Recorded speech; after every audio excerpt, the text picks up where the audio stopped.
my YouTube channel.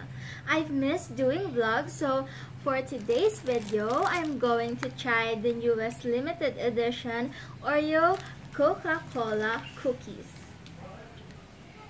So, what are we waiting for? Let's start! So, this is the packaging. Okay.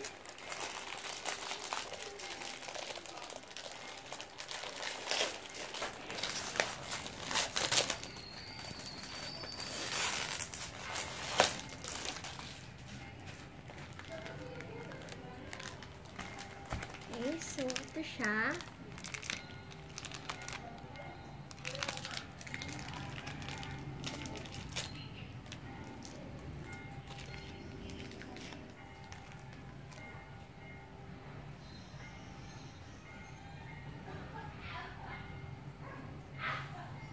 Okay, so dito pala naamoy ka na, naamoy Coke siya, guys. Okay, so open ko siya.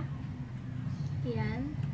Yung feeling niya is vanilla, yung normal na vanilla sa Oreo, and then parang may mga sprinkles lang siya.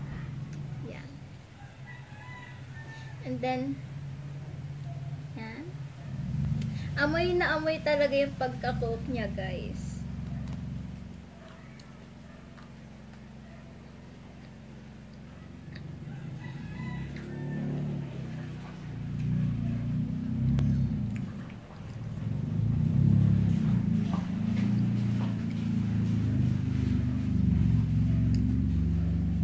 Mukhang ito na yung panibagong bestie ko. And that's it. Thanks for watching. Bye!